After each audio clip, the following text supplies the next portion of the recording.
Kodagu channel ವಾರ್ತೆಗಳ ಪ್ರಾಯೋಜಕರು Muliya Keshav Bhat and sons, ಚಿನ್ನಾಭರಣಗಳ ಬೃಹತ್ ಮಳಿಗೆ, ಮಡಿಕೇರಿ, ಗೋಣಿಕೊಪ್ಪ, ಪುತ್ತೂರು, ಬೆಳ್ತಂಗಡಿ, ಬೆಂಗಳೂರು. ಶಾರದಾ ಜ್ಯುವೆಲರ್ಸ್, ಕೊಡಗಿನ ಸಾಂಪ್ರದಾಯಿಕ ಆಭರಣಗಳ ಬೃಹತ್ ಮಳಿಗೆ, Aras road, Mysuru. A to Z supermarket, Vishwamanava double road, Kuvempu Nagar, Mysuru. SLV promax, corn mix and corn products, Kushalnagar. Prashanth furnitures, ನಿಮ್ಮ ಅಂದದ ಮನೆಗೆ ಚಂದದ ಪೀಠೋಪಕರಣಗಳ ಮಳಿಗೆ, industrial area, Madikeri. Fabins family restaurant, Bekachi resto cafe, always cell tower, ಕೊಯ್ದು ರಸ್ತೆ, ಮಡಿಕೇರಿ. ಕೊಡಗು ಜಿಲ್ಲೆಗೆ ಹೆಚ್ಚುವರಿ ಜಿಲ್ಲಾಧಿಕಾರಿಯಾಗಿ ಡಾಕ್ಟರ್ ಸಹನಾ ಎಸ್ ಹಾದಿಮನಿಯವರು ಇತ್ತೀಚೆಗೆ ಅಧಿಕಾರ ವಹಿಸಿಕೊಂಡಿದ್ದಾರೆ. 2014ನೇ ಬ್ಯಾಚ್ನ KAS ಅಧಿಕಾರಿಯಾದ ಸಹನಾ ಎಸ್ ಹಾದಿಮನಿಯವರು ಈ ಹಿಂದೆ 6 ವರ್ಷಗಳ ಕಾಲ ಬೆಂಗಳೂರು ಅಭಿವೃದ್ಧಿ ಪ್ರಾಧಿಕಾರದ ವಿಶೇಷ ಭೂ ಸ್ವಾಧೀನ ಅಧಿಕಾರಿಯಾಗಿ ಕರ್ತವ್ಯ ನಿರ್ವಹಿಸಿದ್ದಾರೆ. ಅದಕ್ಕೂ ಮೊದಲು ಶಿವಮೊಗ್ಗ ಮಹಾನಗರ ಪಾಲಿಕೆಯಲ್ಲಿ ಆಡಳಿತಾಧಿಕಾರಿಯಾಗಿ ಕರ್ತವ್ಯ ನಿರ್ವಹಿಸಿದ್ದಾರೆ. ಕಾರು ಮಾಲೀಕರೊಬ್ಬರು ನಡುವೆ ತನ್ನ ಕಾರನ್ನು ನಿಲ್ಲಿಸಿ ಪೊಲೀಸರೊಂದಿಗೆ ಜಗಳಕ್ಕೆ ನಿಂತ ಘಟನೆ ಸೋಮವಾರಪೇಟೆ ಪಟ್ಟಣದಲ್ಲಿ ನಡೆದಿದೆ. ಸೋಮವಾರ ಸಂತೆಯ ದಿನವಾಗಿದ್ದು ವಾಹನ ದಟ್ಟಣೆ ಹೆಚ್ಚಾಗಿರುವುದರಿಂದ ವಾಹನವನ್ನು ನಡು ರಸ್ತೆಯಿಂದ ತೆಗೆಯಲು ಪೊಲೀಸರು ಕಾರು ಮಾಲೀಕರಿಗೆ ಹೇಳಿದ್ದಾರೆ. ಆದರೆ ಸೋಮವಾರಪೇಟೆಯ ತಾಲೂಕು ಕಚೇರಿಗೆ ತೆರಳುವ ರಸ್ತೆಯಲ್ಲಿ ಕಾರ್ ಪಾರ್ಕಿಂಗ್ ಮಾಡಿದ್ದ ಕಾರು ಮಾಲೀಕ ಕಾರನ್ನು ತೆಗೆಯದೆ ಪೊಲೀಸರಿಗೆ ಸಾರ್ವಜನಿಕವಾಗಿ ಆವಾಜ್ ಹಾಕ್ತಾ ನಿಂತಿದ್ದಾರೆ. ಕಾರು ತೆಗೆಯಲ್ಲ, ನೋ ಪಾರ್ಕಿಂಗ್ ಅಂತ ಬೋರ್ಡ್ ಹಾಕಿ ಇದನ್ನು ಕೇಳಲು ನೀವು ಯಾರು ಅಂತ ಪೊಲೀಸರಿಗೆ ಪ್ರಶ್ನೆ ಹಾಕಿ ದಬಾಯಿಸಲು ಮಾಡಿದ್ದಾನೆ. ಈತನ ದುರ್ವರ್ತನೆ ಕಂಡು ಬೇಸತ್ತ ಪೊಲೀಸರು ಕೊನೆಗೆ ನಡು ರಸ್ತೆಯಲ್ಲಿ ಪಾರ್ಕ್ ಮಾಡಿದ್ದ ಕಾರಿನ ಚಕ್ರಕ್ಕೆ ಲಾಕ್ ಹಾಕಿ ಕಾರನ್ನ ಸೈಡ್ಗೆ ಹಾಕಿದ್ದಾರೆ. ಆಯ್ತು, ಅವರೇ ಕೊಡೋದು ಬಿಡಿ ಸರ್. ಅವರ ಹೌದು ಅಲ್ಲ ಸರ್, ನೀವು ಸ್ವಲ್ಪ ಯೋಚನೆ ಮಾಡಿ.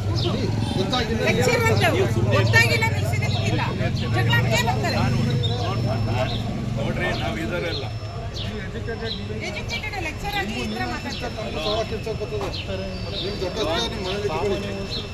ನೀವ್ ಹೇಳಕ್ ಬರ್ಬೇಡ್ರಿ, ನೀವ್ ಹೇಳಕ್ ಬರ್ಬೇಡಿ ನನಗೆ. ಮನೇಲಿ ಇಟ್ಕೊಳ್ಳಿ ಅಂತ ನೀವೇನ್ ಹೇಳೋದು ನನಗೆ? ಮತ್ತೆ ನೀವು ಮಾತಾಡೋ ಅವಶ್ಯಕತೆ ಇಲ್ಲ. ನೀವು ಯಾರ್ರಿ? ನೀವು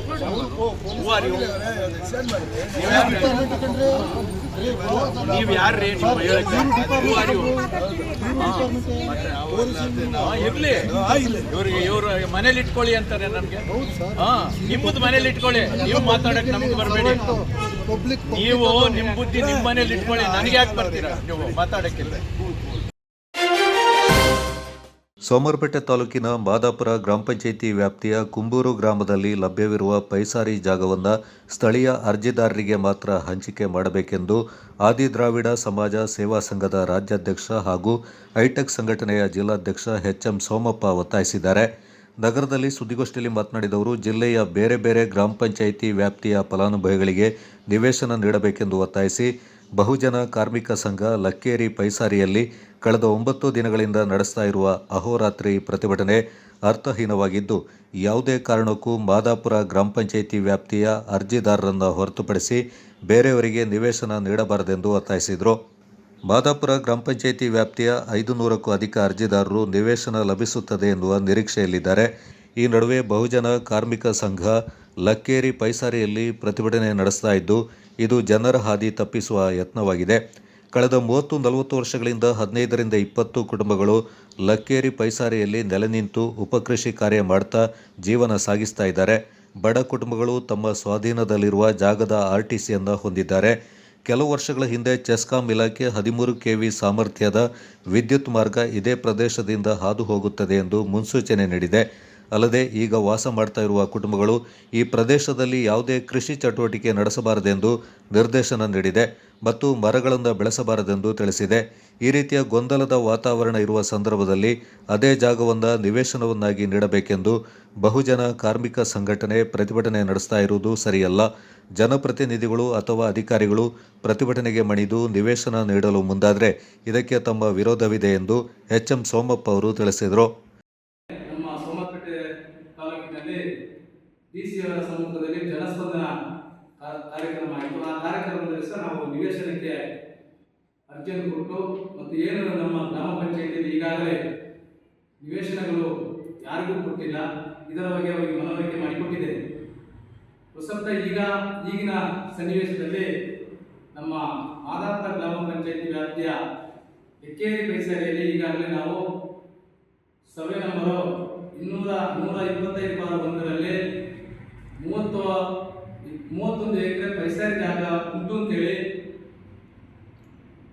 ಅಲ್ಲಿಯ ಬೇರೆ ನಿವಾಸಿಗಳು, ಹೊರಗಿನ ನಿವಾಸಿಗಳು ಬಂದು ನಮ್ಮ ಜನಗಳ ದಾರಿಯನ್ನು ತಪ್ಪಿಸಿಕೊಂಡು ಇಲ್ಲಿ ಮನೆ ಮಾಡಬಹುದು ಅಂತ ಹೇಳ್ಕೊಂಡು ಒಂದು ಊಹಾಪೋಹಗಳನ್ನು ಮಾಡಿರ್ತಾರೆ.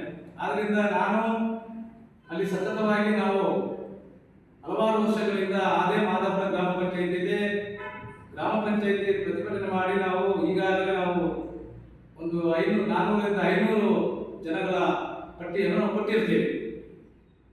ಆದ್ದರಿಂದ ನಾವು ನಮ್ಮ ಏನು ಇವತ್ತು ಹೋರಾಟ ಮಾಡೋದ್ರಿಂದ ಸ್ವತಂತ್ರ, ಅದನ್ನ ಯಾರು ನಾವು ಬೇಡ ಅಂತ ಹೇಳಲಿಕ್ಕೆ ಇಲ್ಲ. ಆದರೆ ಅದರ ಕೂಲಕ್ಷಣವಾಗಿ ಅದರ ನೈಜ ಒಂದು ಅನುಭವವನ್ನು ಪಡ್ಕೊಂಡು ನಾವು ಇಂಥ ವಿಷಯನ ನಾವು ಮಾಡಬೇಕಾಗ್ತದೆ. ಇದು ಏನಾಗಿದೆ ಅಂತ ಹೇಳಿದ್ರೆ, ಈಗಾಗಲೇ ಅದೇ ಗ್ರಾಮ ಪಂಚಾಯತಿಯ ಹೆಕ್ಕೇರಿಯಲ್ಲಿ ಏನು 29 ಎಕರೆ ಹೆಸರು ಜಾಗ ಅಂತ ಉಂಟು, ಅದು ಸುಳ್ಳಿನ ಮಾತು. ಯಾಕೆಂತಂದ್ರೆ ನಾವು ಅದರ ಬಗ್ಗೆ ಗ್ರಾಮ ಸಭೆಯಲ್ಲಿ ಪ್ರಸ್ತಾಪ ಮಾಡಿ ಅಲ್ಲಿ 2 ಎಕರೆ 80 ಸೆಂಟ್ ಜಾಗ ಮಾನ್ಯ ಜಿಲ್ಲಾಧಿಕಾರಿ ಕಚೇರಿ ಅವರಿಗೆ ಒಂದು ವರ್ಗಾವಣೆ ಆಗಿದೆ. ಈಗಲ್ಲ, 2005ರಲ್ಲಿ ವರ್ಗಾವಣೆ ಆಗಿದೆ. ಅದರ ಅನ್ವಯ ನಾವು ಸಹ ಸ್ಟ್ರೈಕ್ ಮಾಡಿ ಆ ಜಾಗ ಎಲ್ಲಿದೆ ನಮ್ಮ ಪರಿಶಿಷ್ಟ ಜಾತಿ ಪರಿಶಿಷ್ಟ ಪಂಗಡದವರಿಗೆ ಇದರಲ್ಲಿ ಕೊಡಬೇಕು ಅಂತೇಳಿ ನಾವು ಹಲವಾರು ಬಾರಿ ಹೋರಾಟ ಮಾಡಿ ಗ್ರಾಮ ಪಂಚಾಯತಿ ಮಟ್ಟದಲ್ಲಿ ಹೋರಾಟ ಮಾಡಿ ಗ್ರಾಮ ಸಭೆಯಲ್ಲಿ ಸಹ ಅದನ್ನು ಪ್ರಸ್ತಾಪ ಮಾಡಿದ್ದೀವಿ. ಅದು ಏನಾಗಿದೆ, ಕಂದಾಯ ಇಲಾಖೆಯವರ ಹತ್ರ ಹೋಗಿ ಕೇಳುವಾಗ ಅದು ಅಲ್ಲೇ ಮುರಾರ್ಜಿ ದೇಸಾಯಿ ಒಂದು ಸ್ಕೂಲ್ ಓಪನ್ ಆಗಿದೆ, ಅವರಿಗೆ ಹಾಸ್ಟೆಲ್ಗೆ ಅಂತೇಳಿ ಆ ಜಾಗವನ್ನು ನಿಗದಿ ಮಾಡಿದ್ದೀವಿ ಅಂತ ನಮಗೆ ಒಂದು ಮಾಹಿತಿ ಬಂದಿದೆ, ನಮಗೆ ದಾಖಲಾತಿ ಇದೆ. ಒಂದು ಅಲ್ಲಿ ಏನಾಗಿದೆ, ಹಲವಾರು ವರ್ಷಗಳಿಂದ 30, 40, 50 ವರ್ಷಗಳಿಂದ ಅಲ್ಲೇ ಕುಟುಂಬದ ಅಲ್ಲೇ ಒಂದು ಬಡ ಜನರು ಆ ಜಾಗವನ್ನು ಸ್ವಾಧೀನ ಮಾಡಿಕೊಂಡು ಅವರಲ್ಲಿ ಕೃಷಿಯನ್ನು ಮಾಡಿಕೊಂಡು ಇದ್ದು ಅವರಿಗೆಲ್ಲರಿಗೂ RTC 1 ಎಕರೆಯಿಂದ ಅರ್ಧ ಎಕರೆ 50 ಸೆಂಟ್ 20 ಸೆಂಟ್ ಜಾಗ ಇದ್ದು 15ರಿಂದ 20 ಕುಟುಂಬವರು ಅಲ್ಲಿ ಜೀವನವನ್ನು ಮಾಡ್ಕೊಂಡು ಬಂದಿದ್ದಾರೆ. ಇಂತಹ ಸಂದರ್ಭದಲ್ಲಿ ನಾವು ಅಲ್ಲಿ ಹೋಗಿ ಅಲ್ಲಿ ನಿವೇಶನ ಕೊಡಬೇಕು ಅಂತ ಹೇಳೋದು ಇದು ನಮಗೆ ಹೋರಾಟಗಾರರಿಗೆ ಇದು ಸರಿಸಮ ಅಲ್ಲ. ಯಾಕೆಂತಂದ್ರೆ ಅವರು ಸಹ ಸಣ್ಣ ಹಿಡುವಳಿದಾರರು, ಅವ್ರಿಗೂ ಸಹ ಹಕ್ಕು ಇದೆ. ಯಾಕೆಂದ್ರೆ ನಾವು ಹೋರಾಟ ಮಾಡ್ಕೊಂಡು ಬಂದಿರೋದು ಇದೇ ರೀತಿ. ಹೇಗೆ ಸರ್ಕಾರ ಆಸ್ತಿ ಎಲ್ಲಿದೆ, ಆ ಸರ್ಕಾರ ಆಸ್ತಿಯನ್ನು ಬಿಡಿಸಿ ನೀವು ನಿವೇಶನ ಕೊಡಬೇಕು ಅಂತ ನಾವು ಹೋರಾಟ ಮಾಡ್ಕೊಂಡು ಬಂದಿದ್ದೀವಿ. ಆದ್ರೆ ಇದು ಅವರಿಗೆ ಸರ್ಕಾರ ಆಸ್ತಿಯನ್ನು ಅವರು ದಾಖಲೆಯನ್ನು ಇಟ್ಕೊಂಡು 2 ಎಕರೆ ಉಳಿಕೆ ಜಾಗದಲ್ಲಿ ಅವರು ವ್ಯವಸಾಯ ಮಾಡ್ಕೊಂಡು ಬಂದಿದ್ದಾರೆ. ಬಾಕಿ ಎಲ್ಲ ಅವರಿಗೆ RTC ಇದೆ. ಒಟ್ಟಿನಲ್ಲಿ ಅಲ್ಲಿ ಏನು ಉದ್ದೇಶ ಅಂತ ಹೇಳಿದ್ರೆ, ಅಲ್ಲಿ 13,000 ಏನೋ ಒಂದು KV ಕರೆಂಟ್ ಹೋಗುವುದರಿಂದ ಅಲ್ಲಿ KV ಅವರ ಒಂದು ಮನವಿ ಏನು ಅಂತ ಹೇಳಿದ್ರೆ, ನೀವು ಇಲ್ಲಿ ಯಾವ RTC ಆಗಿದೆ. ಈಗ ನನ್ನ ಹತ್ರ RTC ಇದೆ, ಬಟ್ 29 ಎಕರೆಯಲ್ಲಿ 2 ಎಕರೆ 80 ಸೆಂಟ್ ಮಾನ್ಯ ಜಿಲ್ಲಾಧಿಕಾರಿ ಅವರಿಗೆ ವರ್ಗಾವಣೆ ಆಗಿದೆ. ಅದು ಇದಕ್ಕೆ ಹೋಗಿದೆ, ಯಾರಿಗೆ ನಮ್ಮ ಸ್ಕೂಲಿಗೆ ಹೋಗಿದೆ, ನವೋದಯ ಸ್ಕೂಲಿಗೆ ಹೋಗಿದೆ. ಬಾಕಿ ಉಳಿಕೆ ಜಾಗ ಎಲ್ಲರ ಹೆಸರಲ್ಲಿ RTC ಇದೆ. ಬಟ್ ಅದು ನನಗೆ ಗೊತ್ತಿದೆ ವಿಚಾರ. ನಾನು 15 ವರ್ಷದಿಂದ ನಾನು ಅಲ್ಲೇ ಸ್ಥಳೀಯವಾಗಿ ಹೋರಾಟ ಮಾಡ್ಕೊಂಡು ಬಂದಿರೋದ್ರಿಂದ ನಮಗೂ ಅದು ಗೊತ್ತಿಲ್ಲ. ನಾನು ಸಹ ಅದನ್ನ ನಮ್ಮ ಪಂಚಾಯತಿಗೆ ಸಹ ಅದೇ ಸಭೆ ನಂಬರ್ ಪ್ರಸ್ತಾಪ ಮಾಡಿದ್ದೀನಿ. ನಾವು ಸಹ ನಮ್ಮ ನಿವಾಸಿಗಳನ್ನ ಕರ್ಕೊಂಡು ಮಾಡಿದ್ದೀವಿ. ಬಟ್ ಅದರಲ್ಲಿ ಪೈಸರಿ ಜಾಗ ಇದೆ, ಅದು ಅವರು ಸ್ವಾಧೀನದಲ್ಲಿದೆ. ನಾವು ಏಕಾಏಕಿ ಹೋಗಿ ಸರಿ ಮಾಡೋದು ಸರಿಯಲ್ಲ ಅಂತ ಹೇಳಿ ನಾವು ಕಾನೂನಲ್ಲಿ ಏನಿದೆ, ನಮಗೆ ಮನೆ ಬೇಕು, ನೀವು ಸರ್ಕಾರದಲ್ಲಿ ಮನೆ ಪೈಸಾ ಜಾಗ ಇಟ್ಕೊಳ್ಳಿ. ಈಗ ಅದೇ ಮಾದಾಪುರ ಗ್ರಾಮ ಪಂಚಾಯತಿ ಕೃಷಿ ಇಲಾಖೆ ಇದೆ, ಬೇಕಾದಷ್ಟು ಜಾಗ ಇದೆ, ಸರ್ಕಾರ ಜಾಗ, ಅದನ್ನ ಕೊಡಿ. ಈಗ ನೀವು ಇನ್ಫೋಸಿಸ್ ಅವರು 200 ಮನೆ ಕಟ್ಟಿದ್ದಾರೆ, ಅದು 2018ರಲ್ಲಿ ಕಟ್ಟಿದ್ದಾರೆ, ಅದು ಪಾವತಿಗೆ ಹೋಗಿದೆ, ಅದನ್ನ ಕೊಡಿ ಅಂತ ನಾವು ಕೇಳ್ತಾ ಇದೀವಿ. ಬಟ್ ಯಾವುದಕ್ಕೂ ಜಿಲ್ಲಾಡಳಿತ ಕ್ರಮ ತಗೊಳ್ಳೋದಿಲ್ಲ. ನಮಗೆ ಇದು ಬೇಸರ ವಿಷಯ. ಅದಕ್ಕೋಸ್ಕರ ಇಷ್ಟೇ ಸರ್. ಅದಕ್ಕೆ ನಾವು ಏನು ಅರ್ಜಿ ಕೊಟ್ಟಿದ್ದೀವಿ, ಹಳೆ ಅರ್ಜಿ 15-20 ವರ್ಷದ ಏನು ಕೊಟ್ಟಿದ್ದೀವಿ, ಇವ್ರನ್ನ ಫಸ್ಟ್ ಆದ್ಯತೆಗೆ ತಗೊಳ್ಬೇಕು. ಜಿಲ್ಲಾಡಳಿತ ಆಗಲಿ ಪಂಚಾಯತಿ ಆಗಲಿ ಇದನ್ನ ತಗೊಂಡು ಮತ್ತೆ ಮುಂದಿನ ಕ್ರಮ ತಗೊಳ್ಬೇಕು ಅಂತೇಳಿ ಈ ಸಂದರ್ಭದಲ್ಲಿ ಹೇಳಿ ಇಷ್ಟ ಬಯಸ್ತೇನೆ. ಗೋಷ್ಠಿಯಲ್ಲಿ ಹೈಟೆಕ್ ಸಂಘಟನೆಯ ಕಾರ್ಯಕರ್ತರಾದ ಫಿಲೋಮಿನಾ ಡಿಸೋಜಾ, ಶಾಂತಿ ಯೋಗೇಶ್, ಪಾರ್ವತಿ ಮಂಜು ಹಾಗೂ ಲತಾ ಕೊರಗಪ್ಪ ಪಾಲ್ಗೊಂಡಿದ್ದರು. ಕುಶಾಲನಗರದ ಐಶ್ವರ್ಯ ಪದವಿ ಪೂರ್ವ ಕಾಲೇಜಿನ ವಿದ್ಯಾರ್ಥಿಗಳು ಈ ಬಾರಿ SSLC ಹಾಗೂ PUC ಪರೀಕ್ಷೆಯಲ್ಲಿ 100% ಫಲಿತಾಂಶ ಗಳಿಸುವ ಮೂಲಕ ಸಾಧನೆಯನ್ನ ಮೆರೆದಿದ್ದಾರೆ. ವಾಣಿಜ್ಯ ವಿಭಾಗದಲ್ಲಿ ಕುಮಾರಿ ಐಶ್ವರ್ಯ P 96 ಅಂಕ ಗಳಿಸಿದ್ದು, ಸುಹಲ್ಯ ದೇಚಂಬ 95.5% ಅಂಕ ಗಳಿಸಿದ್ದಾರೆ. ವಿಜ್ಞಾನ ವಿಭಾಗದಲ್ಲಿ ಸೋಹಿಲಾ ಮತ್ತು ಸಾಫಿಯಾ ಕ್ರಮವಾಗಿ 94.5 ಅಂಕ ಗಳಿಸಿದ್ದಾರೆ. ಎಸ್ಎಸ್ಎಲ್ಸಿ ಪರೀಕ್ಷೆಯಲ್ಲಿ ಕಾರ್ತಿಕ್ ಭಟ್ 94.4 ಅಂಕ ಗಳಿಸುವ ಮೂಲಕ ಸಾಧನೆ ತೋರಿದ್ದಾರೆ. ಇನ್ನು ಕಳೆದ 13 ವರ್ಷಗಳಿಂದ ಕಾಲೇಜಿನಲ್ಲಿ ಉತ್ತಮ ಫಲಿತಾಂಶ ಹೊರಬೀಳ್ತಾ ಇದ್ದು, ವಿದ್ಯಾರ್ಥಿಗಳಿಗೆ ನೀಟ್ ಹಾಗೂ ಜೆಇಇ ತರಬೇತಿಯನ್ನು ನೀಡಲಾಗ್ತಾ ಇದೆ ಎಂದು ಕಾಲೇಜಿನ ಪ್ರಾಂಶುಪಾಲರು ತಿಳಿಸಿದ್ದಾರೆ. ನಮಸ್ತೆ. ಇತ್ತೀಚೆಗೆ ಪ್ರಕಟವಾದಂಥ ದ್ವಿತೀಯ PUC ಹಾಗೂ SSLC ಫಲಿತಾಂಶದಲ್ಲಿ ನಮ್ಮ ಐಶ್ವರ್ಯ ಪಬ್ಲಿಕ್ ಶಾಲೆ ಹಾಗೂ ಪದವಿ ಪೂರ್ವ ಕಾಲೇಜಿನ ವಿದ್ಯಾರ್ಥಿಗಳು ಉತ್ತಮ ಸಾಧನೆಯನ್ನು ಮಾಡಿದ್ದಾರೆ. ದ್ವಿತೀಯ PUCಯಲ್ಲಿ ವಾಣಿಜ್ಯ ವಿಭಾಗದಲ್ಲಿ ಹಾಗೂ ವಿಜ್ಞಾನ ವಿಭಾಗದ PCMBಯಲ್ಲಿ 100% ಫಲಿತಾಂಶ ಬಂದಿದೆ. ವಾಣಿಜ್ಯ ವಿಭಾಗದಲ್ಲಿ ವಿದ್ಯಾರ್ಥಿನಿಯಾದ ಐಶ್ವರ್ಯ B ಇವಳು 96% ಅಂಕಗಳನ್ನು ಪಡೆದು ಹಾಗೂ ಸೌಲ್ಯ ದೇಚಮ್ಮ 95.5% ಅಂಕಗಳನ್ನು ಪಡೆದಿರ್ತಾಳೆ. ವಿಜ್ಞಾನ ವಿಭಾಗದಲ್ಲಿ ಸೋಯಿಲಾ ಹಾಗೂ ನಾಫಿಯಾ ಇಬ್ಬರು ವಿದ್ಯಾರ್ಥಿನಿಗಳು ಕೂಡ 94.5% ಅಂಕಗಳನ್ನು ಪಡೆದಿರುತ್ತಾರೆ. SSLCಯಲ್ಲಿ ಕಾರ್ತಿಕ್ ಭಟ್ ಎಂಬ ವಿದ್ಯಾರ್ಥಿ 94.4% ಅಂಕಗಳನ್ನು ಪಡೆದಿದ್ದಾನೆ.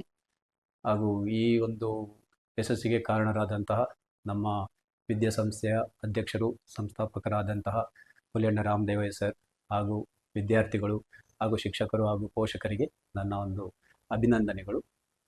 ನಮ್ಮ ಸಂಸ್ಥೆಯು ಒಂದು ಉತ್ತಮ ಗುಣಮಟ್ಟದ ಒಂದು ಶಿಕ್ಷಣವನ್ನು ನೀಡುವುದರಲ್ಲಿ ಬದ್ಧವಾಗಿದೆ. ಪ್ರತಿ ವರ್ಷ ನಮ್ಮ ಒಂದು ಕಾಲೇಜು ವಿಭಾಗದಲ್ಲಿ 100% ಫಲಿತಾಂಶನೇ ಕೊಡ್ತಾ ಬಂದಿದ್ದೀವಿ ನಾವು. ಹಾಗೂ ಈಗಾಗಲೇ ಪ್ರಿ-KGಯಿಂದ ದ್ವಿತೀಯ PUC ತನಕ ದಾಖಲಾತಿಗಳು ಪ್ರಾರಂಭವಾಗಿದೆ. ಹಾಗೂ ವಿಜ್ಞಾನ ವಿಭಾಗದ ವಿದ್ಯಾರ್ಥಿಗಳಿಗೆ ನಮ್ಮಲ್ಲಿ CET, NEET, JEE ಈ ಥರ ಪರೀಕ್ಷೆಗಳಿಗೆ ತರಬೇತಿಯನ್ನು ಸಮೇತ ನಾವು ನೀಡ್ತೇವೆ. ಬಿಟ್ಟಂಗಾಲ ಗ್ರಾಮ ಪಂಚಾಯಿತಿಯ ಬಾಳುಗೋಡು ಗ್ರಾಮದಲ್ಲಿ ಪಣಿಕ್ಕರ್ ಕುಟುಂಬದ ವಸತಿ ಬಡಾವಣೆಗೆ ಕೆಲವು ದಿನಗಳ ಹಿಂದೆ ಕೆಲವರು ಈ ಜಾಗದಲ್ಲಿ ಅನಧಿಕೃತ ಕಟ್ಟಡ ನಿರ್ಮಾಣ ಕಾರ್ಯ ನಡೀತಾ ಇದೆ, ತೋಡಂದ ಮುಚ್ಚಲಾಗಿದೆ, ನೀರು ಸರಾಗವಾಗಿ ಹರಿಯದೆ ಸಾರ್ವಜನಿಕರಿಗೆ ತೊಂದರೆ ಆಗ್ತಾ ಇದೆ ಎಂದು ಬಡಾವಣೆಯ ಗೇಟಿನ ಮುಂದೆ 2 ಬಾರಿ ಪ್ರತಿಭಟನೆ ನಡೆಸಿದರು. ಇದೀಗ ಬಡಾವಣೆಯ ಮಾಲೀಕರಾದ ಡಾಕ್ಟರ್ KS ಪ್ರಸಾದ್ ಪಣಿಕರ್ ಅವರು ದಾಖಲೆ ಸಮೇತ ಮಾಧ್ಯಮದ ಮುಂದೆ ಮಾಹಿತಿಯನ್ನು ನೀಡಿದರು. ನೂತನ ಬಡಾವಣೆಯ ಮುಂದೆ ಪ್ರತಿಭಟನೆಯಿಂದ ಯಾವ ಕಾರಣಕ್ಕಾಗಿ ಮಾಡಿ ಹೋಗಿದ್ದಾರೆ ಎಂದು ಅರ್ಥವಾಗಲಿಲ್ಲ. ಅವರು ಗೇಟನ್ನು ತೆಗೆದು ಒಳಗೆ ಬಂದಿದ್ದರೆ ಅವರಿಗೆ ಸಂಪೂರ್ಣ ಮಾಹಿತಿಯನ್ನು ನೀಡ್ತಾ ಇದ್ದೆ ಎಂದರು. ನಾವು ಶುದ್ಧ ಕ್ರಯಕ್ಕೆ ನಿವೃತ್ತ ನ್ಯಾಯಾಧೀಶರೊಬ್ಬರಿಂದ ಸುಮಾರು 19 ಎಕರೆ ಭೂ ಪರಿವರ್ತನೆಯಾದ ಜಾಗವನ್ನು ಖರೀದಿ ಮಾಡಿದ್ದೇವೆ. ಅಲ್ಲದೆ ಆಧುನಿಕ ರೀತಿಯಲ್ಲಿ ಇಲ್ಲಿ ಬಡಾವಣೆ ನಿರ್ಮಾಣವಾಗ್ತಾ ಇದೆ. ಸರ್ಕಾರದ 3 ಅಡಿ ಕೈತೋಡನ್ನ ನಾನು 30 ಅಡಿಯಲ್ಲಿ ಅಗಲವಾಗಿ ಮಾಡಿದ್ದೇನೆ. ಮಳೆ ನೀರು ಕೂಡ ಸರಾಗವಾಗಿ ಹರಿದು ಕೈತೋಡಿಗೆ ಸೇರುವಂತೆ ಮಾಡಿದ್ದೇನೆ. ಅಲ್ಲದೆ ಅಲ್ಲಿನ ಉದ್ಯಾನವನವನ್ನು ನಿರ್ಮಾಣ ಮಾಡಿ ಉತ್ತಮ ರೀತಿಯ ಹಣ್ಣುಗಳು, ಆಯುರ್ವೇದ ಗುಣಗಳನ್ನು ಹೊಂದಿದ ಸಸಿಗಳನ್ನು ನೆಡಲಾಗಿದೆ. ಮುಂದಿನ 4 ವರ್ಷಗಳಲ್ಲಿ ಆ ಗಿಡಗಳು ಫಸಲು ಕೊಡಲು ಆರಂಭಿಸುತ್ತದೆ ಎಂದರು. ಮತ್ತು 2 ಸೈಡಲ್ಲೂ ಸಹ 3 ಫೀಟ್ 6 ಫೀಟ್ ಸರಿ 40+ ಅಡಿ ನಾವು ರೋಡ್ಗೆ ಬಿಟ್ಟಿದ್ದೀವಿ. ಯಾವುದೇ ಕಾಲಕ್ಕೆ ಮಳೆಗಾಲದ ನಮಗೆ ಸಾಕಷ್ಟು ನೀರು ಸಿಗ್ತದೆ, ಒಳ್ಳೆ ನೀರು. ಮಳೆ ನೀರನ್ನ ನಾವು ಸೇವ್ ಮಾಡೋಕ್ಕೆ ಹೇಳಿ ಬರೋದು, ಮತ್ತು ಪೈಪ್ಲೈನ್ ಹಾಕಿ ಒಳ್ಳೆ ನೀರನ್ನ ತಂದು ಇದರಲ್ಲಿ ಸೇವ್ ಮಾಡಿ ಈಗ ನಾವು ಭೂಮಿಯಲ್ಲಿ ನೀರು ಸಿಗಬೇಕು ಅಂತ ಹೇಳಿ 3 ಕಡೆ ಟ್ಯಾಂಕ್ ಮಾಡಿದ್ವಿ. ಟ್ಯಾಂಕ್ ಮಾಡಿದ್ರೆ ನಮ್ಮ ನೀರು ಯಾವತ್ತೇ ಕಾರಣಕ್ಕೆ ಭೂಮಿಯಿಂದ ನೀರು ಕಡಿಮೆ ಆಗಬಾರ್ದು. ನಮಗೆ ನೀರಿದು ಆಗಲಿ ಬೇರೆ ಅದಕ್ಕೆ ಪ್ರತಿಯೊಂದು ಮಳೆ ನೀರು ನಮಗೆ ಕುಡಿಯೋಕ್ಕೆ ವ್ಯವಸ್ಥೆ ಆಗ್ತದೆ. ಈ ನೀರು ನಾವು ಉಪಯೋಗ ಮಾಡೋಂಥೇಳಿ ಇದಕ್ಕಾಗಿ ಸಪ್ರೇಟ್ ಟ್ಯಾಂಕ್ ನಮ್ಮ ಇದರಲ್ಲಿ ನಾವು ಬೋರ್ವೆಲ್ ತೆಗಿಯೋಕ್ಕೆ ಹೋಗಿಲ್ಲ. ಬೋರ್ವೆಲ್ ತೆಗಿಯೋದು ಸಹ ಇಲ್ಲ. ನಮಗೆ ಅಗತ್ಯ ಆಗಿರೋದಷ್ಟು ಸಾಕಷ್ಟು ನೀರು ನಮಗೆ ಇದರಲ್ಲಿ ಸೌಲಭ್ಯ ಇದೆ. 3 ಬಾವಿಗಳಿಂದ ಸಾಕಷ್ಟು ನೀರು ನಮಗಿದೆ. ನಾನು ಇಲ್ಲಿ ನಮ್ಮ ಜಮೀನದ ಪಕ್ಕದಲ್ಲಿ ಜಮೀನದ ಪಕ್ಕದಲ್ಲಿ ಈ ಸೈಡಲ್ಲಿ ಈ ತೋಡು ಬಂದಿದೆ. ತೋಡು ಬಂದಿರೋದು 3 ಫೀಟು ಅಗಲದಲ್ಲಿ ಒಂದು ತೋಡಿದೆ, ಒಂದು ಕೈ ತೋಡು. ಆದರೆ ನನ್ನ ಜಮೀನು ಹತ್ರ ಬರುವಾಗ ನಾನು ಅದನ್ನು ಕ್ಲೀನಾಗಿ ಇದು ಮಾಡಿ ತೋಡಿನ ಬೆಳೆಸಿ 30 ಅಡಿ ಅಗಲಕ್ಕೆ ತೋಡು ಬಿಟ್ಟಿದ್ದೀನಿ. 30 ಅಡಿ ಅಗಲ ಈ ಸೈಡಲ್ಲಿರೋದು ಆ ಸೈಡಲ್ಲಿರೋದು ಸೇರಿ 30 ಅಡಿ ಅಗಲಕ್ಕೆ ತೋಡಿಲ್ಲಿ ಕಲ್ಲು ಕಟ್ಟಿ ಬಿಟ್ಟಿದ್ದೀನಿ. ಈ ಕಲ್ಲು ಕಟ್ಟಿ ಬಿಟ್ಟಿರೋ ಉದ್ದೇಶ ಅಂದರೆ ಯಾವುದೇ ಕಾರಣಕ್ಕೆ ಎಲ್ಲಿಂದ ಬರೋ ನೀರು ಸಹ ಯಾವ ಕಡೆ ಸಹ ಸ್ಟಕ್ ಆಗಬಾರ್ದು, ಕೆಳಗೆ ಸುಗಮವಾಗಿ ಹರಿದು ಹೋಗಬೇಕು. ಅದು ಇದೇ ವಿಷಯಗಳಿಗೆ ಯಾವುದೇ ಕಾರಣಕ್ಕೆ ಹಿಂಗೆ ನ್ಯೂಸಲ್ಲಿ ಬಂದ ಈ ವಿಷಯಗಳಿಗೆ ನಾವು ತಮ್ಮ ಹತ್ರ ವಿನಂತಿ ಮಾಡಿದೆ. ತಾವು ಬಂದು ಎಲ್ಲ ವಿಷಯಗಳು ನೋಡಿದೆ, ಡಾಕ್ಯುಮೆಂಟ್ ವೆರಿಫೈ ಮಾಡಿದೆ, ಎಲ್ಲ ಜಾಗಗಳಲ್ಲಿ ಏನೇನು ಆಗ್ತದೆ ಅನ್ನೋದನ್ನು ನೋಡಿದ್ದೀನಿ. ಈಗ ನಾವು ಈ ಈ ಈ ಇವರು ಇದು ನಮ್ಮ ಪರಿಸರದಲ್ಲಿದ್ದವರು, ಪರಿಸರ ಪ್ರೇಮಿಗಳು, ನಾವು ಅವರಿಗೆ ತುಂಬ ಗೌರವ ಮರ್ಯಾದೆ ಕೊಡ್ತೀನಿ. ಅವರು ಯಾವುದೇ ಕಾರಣಕ್ಕೆ ನಮ್ಮನ್ನು ಬಂದು ಸಿಕ್ಕಿದರೆ ಸಹ ಅವರಿಗೆ ಪ್ರತಿಯೊಂದು ನಾವು ತಿಳಿಸ್ಕೊಳ್ಳೋಕ್ಕೆ, ಅವರು ಬಂದು ನೋಡೋಕ್ಕೆ ಯಾವ ಟೈಮಲ್ಲೂ ಸಹ ಅವರು ಬರ್ಬೋದು, ಬಂದು ನೋಡಿ ಹೋಗ್ಬೋದು. ಅದರಲ್ಲಿ ನಮಗೆ ಯಾವುದೇ ರೀತಿಯಲ್ಲಿ ಅಭ್ಯಂತರ ಇಲ್ಲ. ಇದು ಈಗ ಈ ವಿಷಯಗಳನ್ನ ಎಲ್ಲ ಪ್ರತಿಯೊಂದು ಬಂದು ನೋಡಿ, ಡಾಕ್ಯುಮೆಂಟ್ ಪ್ರಕಾರ ಎಲ್ಲ ನೋಡಿ ವೆರಿಫೈ ಮಾಡಿ, ಇದನ್ನು ತಾವು ಇದನ್ನು ಪ್ರೆಸೆಂಟ್ ಮಾಡಿ ಈ ಮಾಧ್ಯಮಗಳಿಗೆ ಎಲ್ಲರಿಗೂ ಸುದ್ದಿ ಕೊಟ್ಟು ಇದರಿಂದ ಒಂದು ಒಳ್ಳೆಯ ಅಭಿಪ್ರಾಯ ಅಂದರೆ ಇದರಲ್ಲಿ ನೋಡಿರೋದು ಎಲ್ಲ ಏನು ಅಂತ ಸತ್ಯವಾಗಿ ಏನಿತ್ತೆ ಅದನ್ನು ನೋಡಿ ಇದು ಕಳಿಸಿದರೆ, ಅದರ ಡೀಟೇಲ್ಸ್ ಕಳಿಸಿದರೆ ನಾವು ಯಾವತ್ತೂ ಈ ಪತ್ರಕರ್ತಕ್ಕೆ ನಾವು ಯಾವತ್ತೂ ಯಾಕಂದರೆ ನಮ್ಮದು ಇದನ್ನು ಯಾವುದೇ ಕಾರಣಕ್ಕೆ ಇದನ್ನು ನಾವು ಸತ್ಯವಾಗಿ ಇದರಲ್ಲಿ ಯಾವುದು ಇದು ಡೀಟೇಲ್ಸು ತಗೊಂಬಂದು ಜನಗಳ ಮುಂದೆ ಕೊಡೋದಕ್ಕೆ ನಾವು ವಿನಂತಿ ಮಾಡ್ತಾ ಇದ್ದೀನಿ. ಇದು ಯಾವುದೇ ಕಾರಣಕ್ಕೆ ನಾವು ಇದನ್ನು ಯಾವತ್ತೂ ನೆನೆಸ್ತೀನಿ. ನಾವು ಯಾವತ್ತೂ ಇದಕ್ಕೆ ಅಭಾರಿಯಾಗಿದ್ದೀನಿ, ಸತ್ಯವಾಗಿ ಅಭಾರಿಯಾಗಿದ್ದೀನಿ. ಪ್ರಸಾದ್ ಪಣಿಕರ್ ಅವರ ಪತ್ನಿ ಜಸಿಂತಾ ಪ್ರಸಾದ್ ಪಣಿಕರ್ ಮಾತನಾಡಿ, ತಾನು ಕೂಡ ಇದೇ ಕರ್ನಾಟಕದವಳು, ತನ್ನ ತವರು ಮಂಗಳೂರು, ನನ್ನ ತಂದೆ ಕೊಡಗಿನಲ್ಲಿ ಅರಣ್ಯ ಇಲಾಖೆ ಅಧಿಕಾರಿಯಾಗಿ ಸೇವೆಯನ್ನು ಸಲ್ಲಿಸಿದ್ದಾರೆ. ನಾನು ಬಾಲ್ಯದ ದಿನಗಳನ್ನು ಕೊಡಗಿನಲ್ಲೇ ಕಳೆದಿರುವೆ ಎಂದರು. ಇಂದು ವಿಶ್ವದಾದ್ಯಂತ ಹೆಸರು ಮಾಡಿರುವ ಮಂಗಳೂರು ಹೆಂಚು ತಯಾರಿಕೆ ಮಾಡಿದ್ದು ನಮ್ಮ ಕುಟುಂಬ ಅಂತ ಜಸಿಂತಾ ಪಣಿಕರ್ ಮಾಹಿತಿಯನ್ನು ನೀಡಿದರು. ನಾನು ಒರಿಜಿನಲಿ ಮಂಗಳೂರು ಮತ್ತು ಕೊಡಗಿನವಳು. ನಾನು ಕೊಂಕಣಿ ಸಮುದಾಯದಿಂದ. ನಮ್ಮ ಊರು ಮಂಗಳೂರು ಮತ್ತು ಕೊಡಗು. ನನ್ನ ಫ್ಯಾಮಿಲಿ 1898ರಲ್ಲಿ ಖರೀದಿ ಮಾಡಿದ ಪ್ರಾಪರ್ಟಿ ಈಗ ಸಹ ನಮ್ಮ ಹತ್ರ ಉಂಟು. ನನ್ನ ತಂದೆಯವರು ಕೊಡಗು ಅರಣ್ಯ ಇಲಾಖೆಯಲ್ಲಿ ಕೆಲಸ ಮಾಡಿದ್ದಾರೆ. ನಾನು ನಮ್ಮ ಬಾಲ್ಯ ಜೀವನವನ್ನು ಕೊಡಗುವಲ್ಲಿ ಕಳೆದಿದ್ದೇವೆ. ಕೊಡಗು ನಮ್ಮ ಪ್ರೀತಿಯ ಊರು. ಮಂಗಳೂರು ಸಹ ಹಾಗೆ. Saying in English, home sweet home, same thing applies to me also. ನಾನು ಕೊಡಗು ಮತ್ತು ಮಂಗಳೂರನ್ನು ತುಂಬ ಪ್ರೀತಿಸ್ತೇನೆ. ಇಲ್ಲಿ ನಾವು ಲೇಔಟ್ ಮಾಡ್ತಾ ಇದ್ದರೆ ಸಹ ನಾವೊಂದು ಮನೆ ಕಟ್ಟಿ ಇಲ್ಲಿ ವಾಸ ಇರಲಿಕ್ಕೆ ಯೋಚನೆ ಮಾಡ್ತಾ ಇದ್ದೇವೆ. ನಮ್ಮ ಮಕ್ಕಳು ಮತ್ತು ಮುಂದಿನ ಜೀವನ ಸಹ, ಮುಂದಿನ ಮಕ್ಕಳು ಪೀಳಿಗೆ ಸಹ ಇಲ್ಲಿಯೇ ಇರ್ತದೆ. ಸರ್ ನಮಸ್ಕಾರ. ನಿಮ್ಮ ಹೆಸರು ಸರ್? ನನ್ನ ಹೆಸರು ಡಾಕ್ಟರ್ KS ಪ್ರಸಾದ್ ಪಣಿಕರ್ ಅಂತ. ನಾನು ನಮ್ಮ ಈ ಲೇಔಟ್ ಡೆವಲಪ್ ಮಾಡ್ತಾ ಇದ್ದೀನಿ. ನಾನೀಗ ಪತ್ರಿಕೆಯವ್ರ ಜೊತೆಗೆ ಮಾತಾಡೋಕ್ಕೆ ಮೇನ್ ಉದ್ದೇಶ ಕಾರಣ ಏನಂದರೆ, ನನಗೆ ಇಲ್ಲಿ ಕಾಂಪೌಂಡ್ದು ಹೊರಗಡೆ ಸೈಟಲ್ಲಿ ಕೆಲವು ದಿನಗಳ ಮುಂಚೆ ಒಂದು ಧರಣಿ ನಡೆಸಿದೆ. ಅದು ಯಾವ ಕಾರಣಕ್ಕೆ ಎಂದು ನನಗೆ ಉದ್ದೇಶ ಏನೊಂದು ಗೊತ್ತಾಗಿಲ್ಲ.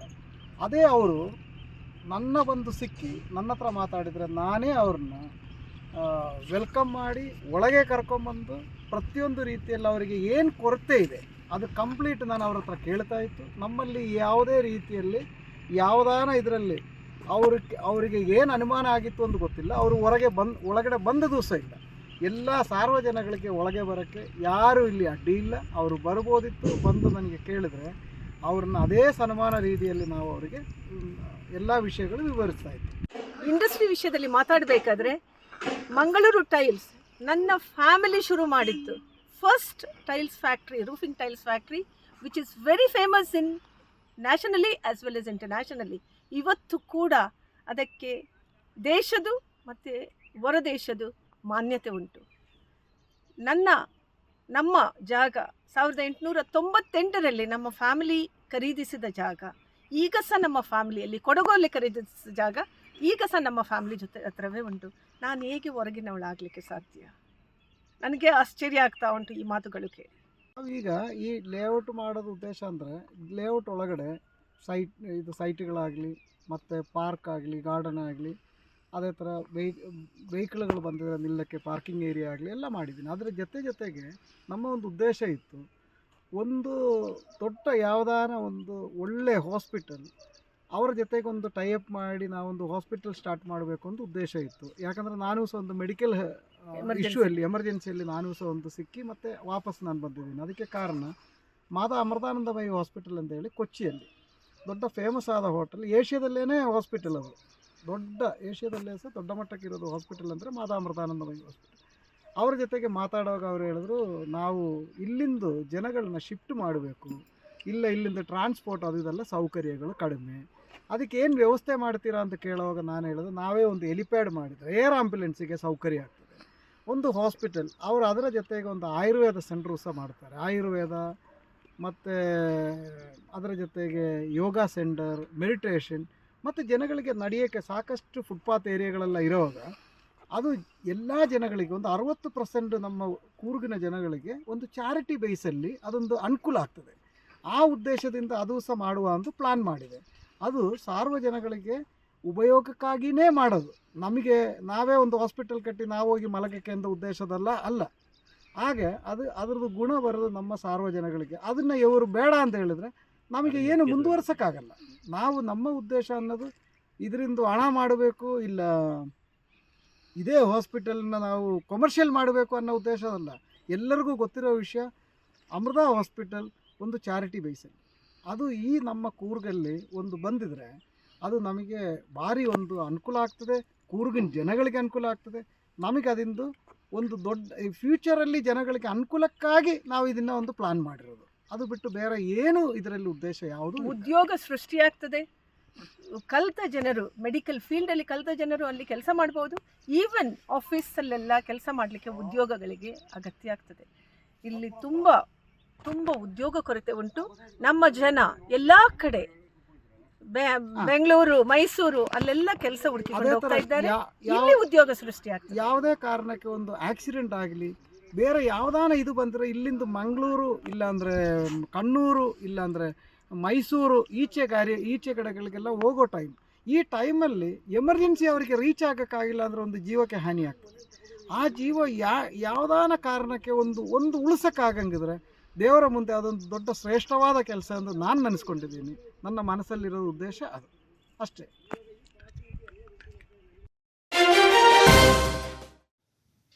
Somwarpet young Indian farmers association ಇಫಾ ವತಿಯಿಂದ ಏರ್ಪಡಿಸಿದ್ದ ರಾಜ್ಯ ಮಟ್ಟದ ರೋಚಕ ಹಾಕಿ ಪಂದ್ಯಾವಳಿಗೆ ವರ್ಣರಂಜಿತ ತೆರೆ ಕಂಡಿದೆ. ಎಜಿಒಆರ್ಸಿ ಚಾಂಪಿಯನ್ ಪಟ್ಟ ಅಲಂಕರಿಸಿದರೆ ಅತ್ಯುತ್ತಮ ಪ್ರದರ್ಶನ ನೀಡಿದ ಸದರ್ನ್ ಕಮಾಂಡ್ಸ್ ತಂಡ ರನ್ನರ್ಸ್ ಪ್ರಶಸ್ತಿಯನ್ನು ಪಡ್ಕೊಂಡಿದೆ.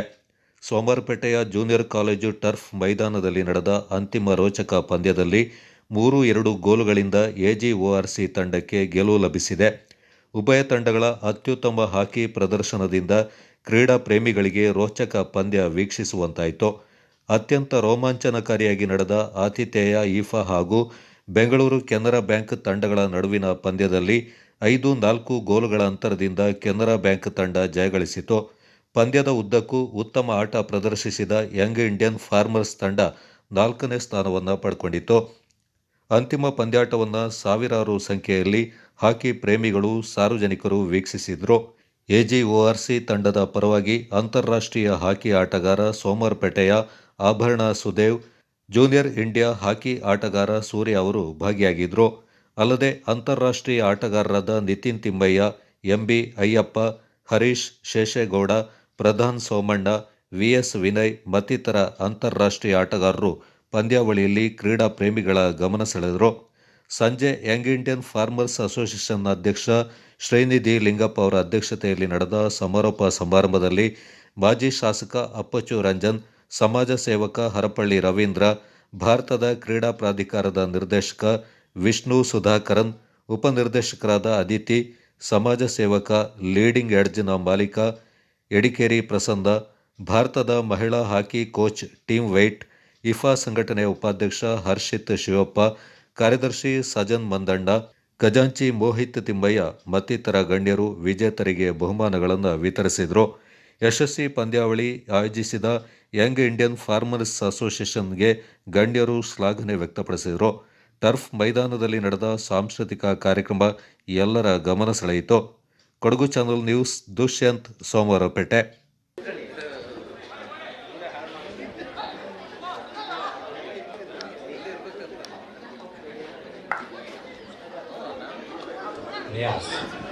Nagesh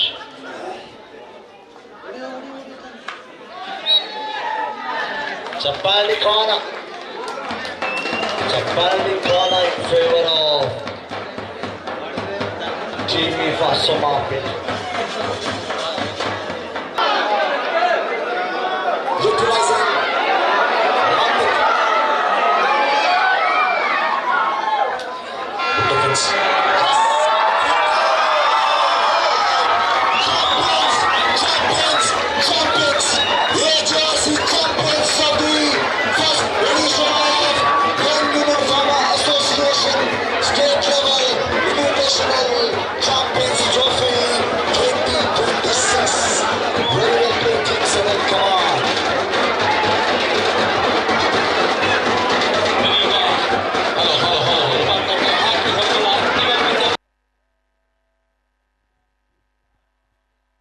Gowda to come forward to give the trophies.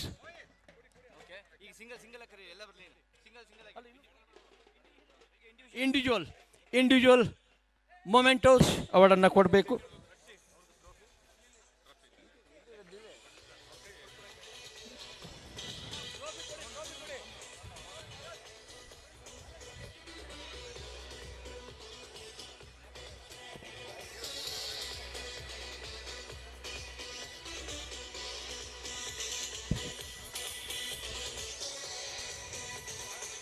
$1,00,000 cash prize ಅನ್ನು ಬ್ಲೂ ಸ್ಟಾರ್ ಹಾಕಿ ಕ್ಲಬ್ ಸೋಮಾರ್ಪೇಟೆ ಅವರು ನೀಡಿದ್ದಾರೆ. $1,00,000 ನಗದು ಪ್ರಶಸ್ತಿ. ಸಾಧನೆಗೆ ಬೋರೆಗೆ ಹಚ್ಚಿದ್ದೀರಿ. ತಮ್ಮ ಒಂದು ಶ್ರೇಷ್ಠ ಸಾಧನೆಗೆ, ಶಕ್ತಿಗೆ ಇವತ್ತಿನ ದಿವಸ ಪರಿಶ್ರಮಕ್ಕೆ ಲಾಭವೂ ಕೂಡ ಮೂಡಿದೆ. AGORC ತಂಡ ಪ್ರತಿ ಹಂತದಲ್ಲಿ ಶ್ರೇಷ್ಠ ಆಟದ ಪ್ರದರ್ಶನ ನೀಡೋದರೊಂದಿಗೆ ಚಾಂಪಿಯನ್ ತಂಡ ಆಗಿ ಹೊರಹೊಮ್ಮಿದೆ. 20-26 ಸಾಲಿನ ಹಾಕಿ ಹಬ್ಬದ ಚಾಂಪಿಯನ್ಸ್ ತಂಡ AGORC.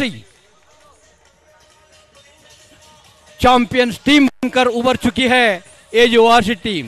पहला और बहुत सालों के बाद इस अंतर्राष्ट्रीय मैदान पर. So it was possible only because of the contribution, sacrifice, hard efforts, sacrifice done by the organizing committee, that is Young Indian Farmer Association office bearer. ದಾಪಕ್ಲು ಸಮೀಪದ ಬಲ್ಲಮರ್ಟಿ ಗ್ರಾಮದ ಭಗವತಿ ದೇವಾಲಯದ ಶ್ರೀದೇವಿಯ ಪುನರ್ ಪ್ರತಿಷ್ಠಾಪನೆ, ಅಷ್ಟಬಂಧ, ಬ್ರಹ್ಮಕಲಶ ಹಾಗೂ ವಾರ್ಷಿಕೋತ್ಸವ ದಿವಾಕರ ಭಟ್ ತಂತ್ರಿಗಳ ನೇತೃತ್ವದಲ್ಲಿ ಶ್ರದ್ಧಾ ಭಕ್ತಿ ಹಾಗೂ ವಿಜೃಂಭಣೆಯಿಂದ ಜರುಗಿತು. ಪ್ರತಿಷ್ಠಾಪನಾ ಅಂಗವಾಗಿ ವಿವಿಧ ದೇವತಾ ಕಾರ್ಯಗಳು ಶುಕ್ರವಾರದಿಂದ ಪ್ರಾರಂಭಗೊಂಡು ಅಂದು ದೇವಿಯ ಪ್ರತಿಷ್ಠಾಪನೆ, ಎತ್ತು ಹೋರಾಟ, ದೇವರ ನೃತ್ಯ ಬಲಿ ಹಾಗೂ ಮಹಾಪೂಜೆ, ತೀರ್ಥ ಪ್ರಸಾದವನ್ನು ವಿತರಣೆ ಮಾಡಲಾಯಿತು. ಅಧಿಕ ಸಂಖ್ಯೆಯ ಭಕ್ತರು ವಾರ್ಷಿಕ ಉತ್ಸವದಲ್ಲಿ ಪಾಲ್ಗೊಂಡಿದ್ದು, ಬಳಿಕ ಸರೋಜಮ್ಮ ಅವರ ವತಿಯಿಂದ ಭಕ್ತರಿಗೆ ಅನ್ನ ಸಂತರ್ಪಣೆಯನ್ನು ಏರ್ಪಡಿಸಲಾಗಿತ್ತು. ಶನಿವಾರ ತೆಂಗಿನಕಾಯಿಗೆ ಗುಂಡು ಹೊಡೆಯುವುದು, ದೇವಿಯ ಅವಭೃತ ಸ್ನಾನ, ನೃತ್ಯ ಬಲಿ ಹಾಗೂ ಮಹಾಪೂಜೆ ದೇವತಾ ಕಾರ್ಯಗಳು ಜರುಗಿದವು.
ಈ ಸಂದರ್ಭ ಕಾಫಿ ಬೆಳೆಗಾರ ಬೊಟ್ಟೋಳಂಡ ದೇವಿ ದೇವಯ್ಯ ಅವರ ವತಿಯಿಂದ ಭಕ್ತರಿಗೆ ಅನ್ನ ಸಂತರ್ಪಣೆಯನ್ನು ಏರ್ಪಡಿಸಲಾಗಿತ್ತು. ಈ ಸಂದರ್ಭ ದೇವಾಲಯದ ತಕ್ಕ ಮುಖ್ಯಸ್ಥರು ಹಾಗೂ ಆಡಳಿತ ಮಂಡಳಿಯ ಪದಾಧಿಕಾರಿಗಳು ಪ್ರತಿಷ್ಠಾಪನಾ ಕಾರ್ಯಕ್ರಮಗಳನ್ನು ಉತ್ತಮವಾಗಿ ನೆರವೇರಿಸಿಕೊಟ್ಟರು. ಉತ್ಸವದಲ್ಲಿ ಊರಿಂದ ಹಾಗೂ ಪರವೂರಿನ ಭಗವದ್ಭಕ್ತರು ಹೆಚ್ಚಿನ ಸಂಖ್ಯೆಯಲ್ಲಿ ಆಗಮಿಸಿ ತಮ್ಮ ಇಷ್ಟಾರ್ಥ, ಹರಕೆ, ಕಾಣಿಕೆಗಳನ್ನು ಒಪ್ಪಿಸಿ ದೇವರ ಕೃಪೆಗೆ ಪಾತ್ರರಾದರು. Kodagu channel news, Duggala Sadananda, Napoklu.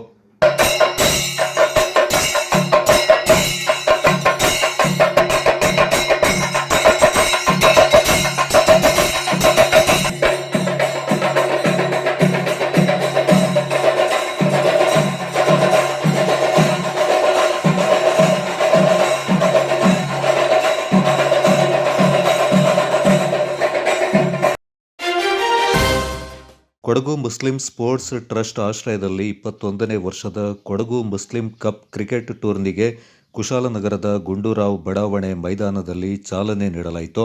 Kodagu Muslim sports trust ಅಧ್ಯಕ್ಷ ಅಬ್ದುಲ್ ರಶೀದ್ ಕೆಎ ಕ್ರೀಡಾ ಧ್ವಜಾರೋಹಣ ಮೂಲಕ ಕ್ರೀಡಾಕೂಟವನ್ನು ಉದ್ಘಾಟಿಸಿದರು. ನಂತರ ಮಾತನಾಡಿದವರು ಕ್ರೀಡಾಕೂಟ ನಡೆದು ಬಂದ ಹಾದಿಯ ಬಗ್ಗೆ ವಿವರಿಸಿದರು. ಮುಸ್ಲಿಂ ಕಪ್ ಕೇವಲ ಒಂದು ಧರ್ಮಕ್ಕೆ ಮೀಸಲಾಗಿಲ್ಲ, ಎಲ್ಲ ಸಮುದಾಯದ ಮುಖಂಡರು ಭಾಗಿಯಾಗಿ ಕ್ರೀಡಾಕೂಟಕ್ಕೆ ಶುಭ ಕೋರುವ ಸಂಸ್ಕೃತಿ ಮುಂದುವರಿಸಿಕೊಂಡು ಬಂದಿದ್ದೇವೆ ಎಂದರು. ಅದೇ ರೀತಿ ಗೌರವ ಸ್ಥಾಪಕಾಧ್ಯಕ್ಷರಾಗಿರುವ ರಶೀದ್ ಯಡಪಾಲ ಅವರು ಧ್ವಜಾರೋಹಣ ಕಾರ್ಯಕ್ರಮವನ್ನು ನೆರವೇರಿಸಿದ್ದಾರೆ. ಸರ್ವ ಅತಿಥಿಗಳ ಸಮ್ಮುಖದಲ್ಲಿ ಇದೀಗ ಧ್ವಜಾರೋಹಣ ಕಾರ್ಯಕ್ರಮವನ್ನು ನೆರವೇರಿಸಿದಂತಹ ನಮ್ಮ ಕೊಡಗು ಜಿಲ್ಲಾ ಮುಸ್ಲಿಂ ಸ್ಪೋರ್ಟ್ಸ್ ಟ್ರಸ್ಟ್ನ ಉದ್ಘಾಟನೆ ಇಸ್ಮಾಯಿಲ್ ಈ ಬಾರಿ ಮತ್ತೆ ಸಸಿದ ಬೌಂಡರಿ ಬಾರಿಸ ಮುಖಾಂತರ ಜನಾಬ್ ಇಸ್ಮಾಯಿಲ್ ರವರು, ಸ್ಥಾಪಕಾಧ್ಯಕ್ಷರಾಗಿರುವ ರಶೀದ್ ಯಡಪಾಲರವರು, ಮಿರಗದೂರಿನ ಗ್ರಾಮ ಪಂಚಾಯಿತಿ ಉಪಾಧ್ಯಕ್ಷರಾಗಿರುವ ಮಂಜುನಾಥ್ ರವರು, ಆದಮ್ ರವರು, ನಾಸರ್ ರವರು, ಅದೇ ರೀತಿ ಇರ್ಫಾನ್, ಮಂಜುನಾಥ್ ರವರು, ಆತಿಫ್ ಮನ್ನ, ರಾಯಲ್ ಬಿರಿಯಾನಿ ಬಾಷಾರವರು, ತಯ್ಯಬ್, ಹೀಗೆ ಕ್ರೀಡಾಕೂಟದ ನಮ್ಮ ಖಜಾಂಚಿಗಳಾಗಿರುವಂತಹ ಮುಜೀಬ್ ಸರ್ ಅವರು ಹಾಗೂ ಎಲ್ಲ ಪದಾಧಿಕಾರಿಗಳ ಜೊತೆಗೂಡಿ ಎರಡು ತಂಡಗಳಿಗೆ ಶುಭ ಹಾರೈಕೆಯನ್ನು ನೀಡ್ತಾ ಇದ್ದಾರೆ. ಕ್ರೀಡಾಕೂಟದ ಟಾಸ್ಗಾಗಿ ಟಾಸ್ ನಡೆಸುವ ಕಾರ್ಯಕ್ರಮವೇ ಕುಶಾಲನಗರ ಬ್ಲಾಕ್ನ ನಗರ ಅಲ್ಪಸಂಖ್ಯಾತರ ಅಧ್ಯಕ್ಷರಾಗಿರುವಂತಹ ಇರ್ಫಾನ್ ಸರ್ ಅವರು ಈ ನೇತೃತ್ವವನ್ನು ವಹಿಸಿಕೊಳ್ಳಲಿದ್ದಾರೆ. 4ರಲ್ಲಿ ನಾವು ನಮ್ಮ ಈ ಕೊಡಗಿನ ಚಿಕ್ಕ ಊರಾದ ಎಡಪಾಲದಲ್ಲಿ ಈ ಒಂದು ಕ್ರೀಡಾಕೂಟವನ್ನು ಯಾಕೆ ಆಯೋಜಿಸಿದ್ವಿ ಅಂದರೆ, ಅದಕ್ಕೆ ಮುಂಚೆ ಒಂದು ಮಾತಾಡ್ತೀನಿ.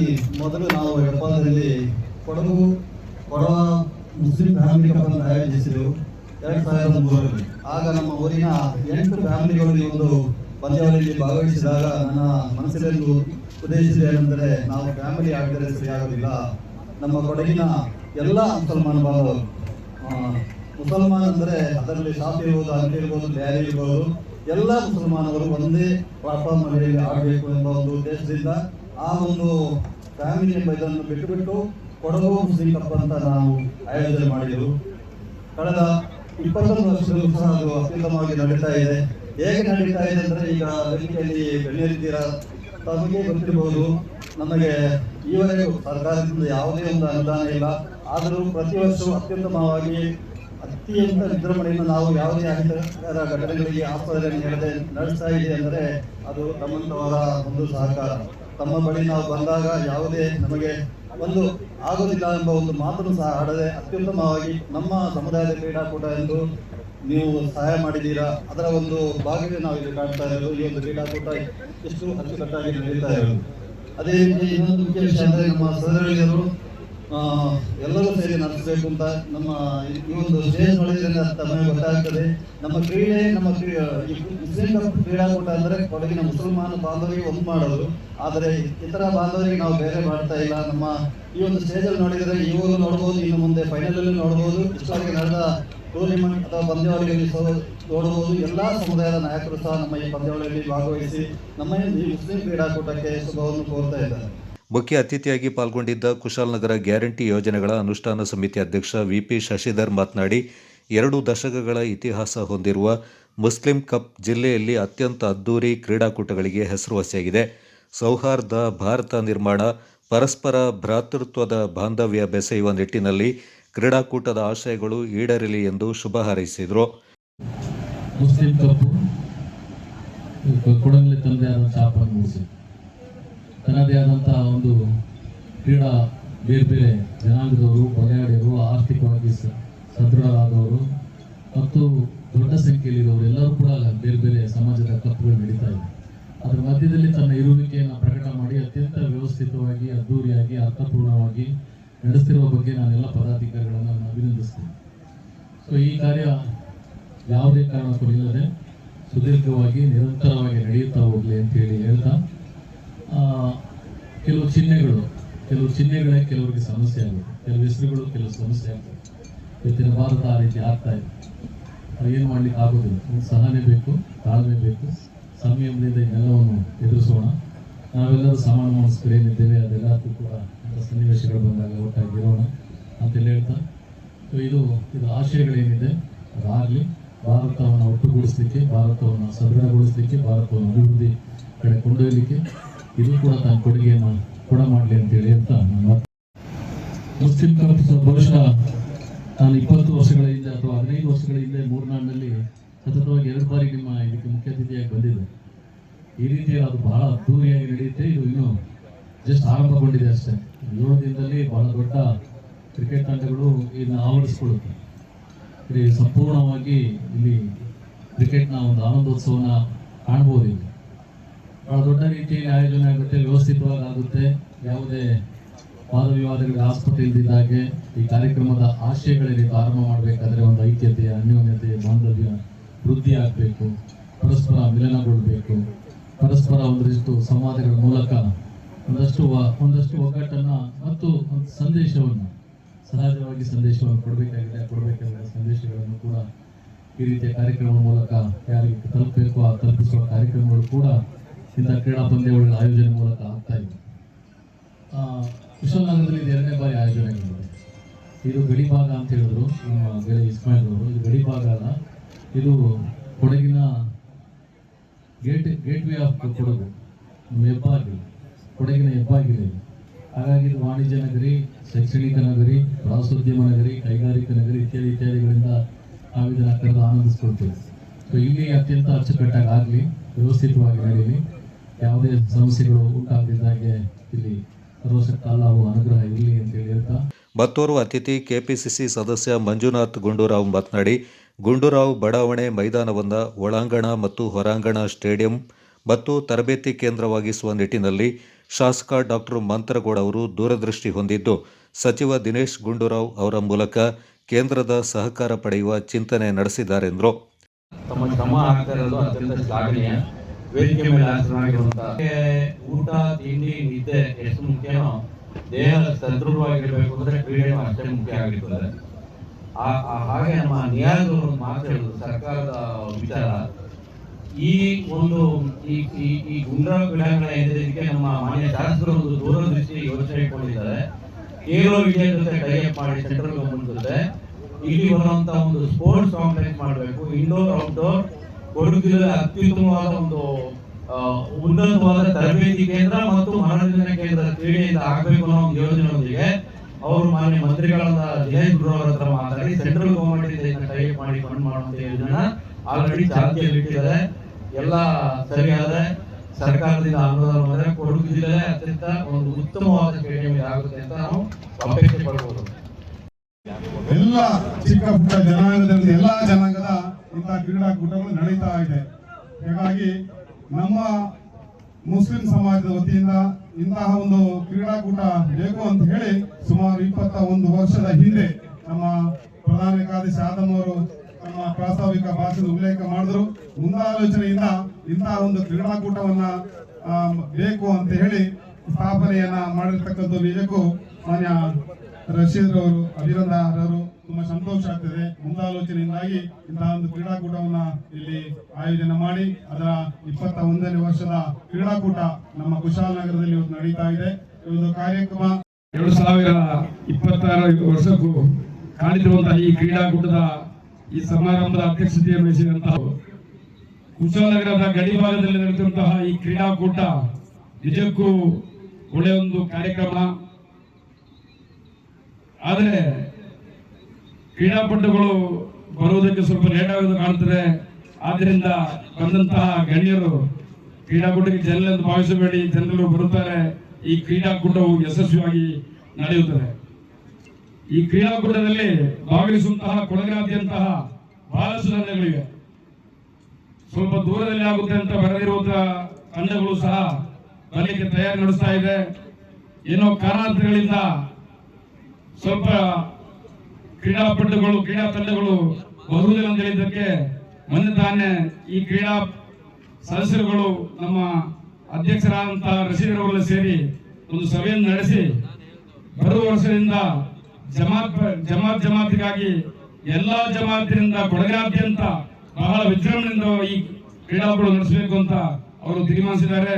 ಕುಶಾಲನಗರ ಬ್ಲಾಕ್ ಕಾಂಗ್ರೆಸ್ ಅಲ್ಪಸಂಖ್ಯಾತರ ಘಟಕದ ಅಧ್ಯಕ್ಷ Abdul Razak, Kodagu Muslim sports trust ಗೌರವಾಧ್ಯಕ್ಷ ಇಸ್ಮಾಯಿಲ್, ಕುಶಾಲನಗರ ಕಾಂಗ್ರೆಸ್ ಅಲ್ಪಸಂಖ್ಯಾತ ಘಟಕದ ನಗರಾಧ್ಯಕ್ಷ ಎಂಜೆ ಇರ್ಫಾನ್, ಸುಂಟಿಕೊಪ್ಪದ ನಿಯಾಜ್ ಈ ಸಂದರ್ಭ ಪಾಲ್ಗೊಂಡಿದ್ದರು.